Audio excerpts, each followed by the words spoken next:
ಈಗ ಚಿಕ್ಕಬಳ್ಳಾಪುರ ನಿಮ್ಮ ಹೆಸರು ಕೇಳಿ ಬರ್ತಾ ಇದೆ.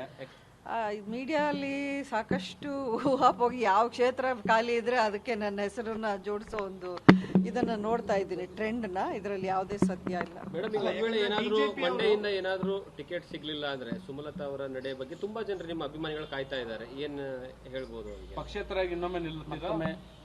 ನೋಡಿ, first of all last time ನಾನು ಪಕ್ಷೇತರವಾಗಿ ನಿಂತ್ಕೊಂಡಿದ್ದು ನನ್ನ ಒಂದು ನಿರ್ಧಾರವಾಗಿ ಇರಲಿಲ್ಲ. ಅದು ನನ್ನ ಬೆಂಬಲಿಗರು, ಅಂಬರೀಷ್ ಅಭಿಮಾನಿಗಳು, ಮಂಡ್ಯ ಕ್ಷೇತ್ರದ ಒಂದು ಮಹಾಜನತೆ ಅವರು ನನಗೆ ಹೇಳ್ಕೊಟ್ಟಂಥ ಮಾತದು, ನೀವು ಪಕ್ಷೇತರವಾಗಿ ನಿಲ್ಲಿ ಅಂತ.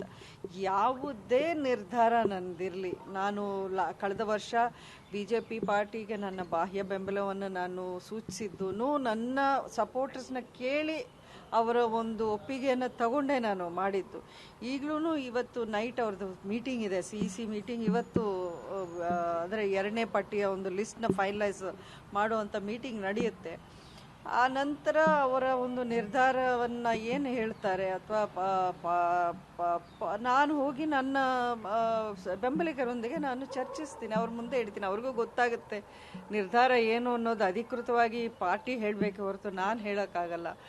ಸೊ ಹಾಗಾಗಿ ಆ ನಿರ್ಧಾರಕ್ಕೆ ನನ್ನ ಸಪೋರ್ಟರ್ಸ್ ಯಾವ ರೀತಿ ನನಗೆ ಹೇಳ್ತಾರೆ ಅನ್ನೋದು ನಾನು ಅವ್ರಿಗೆ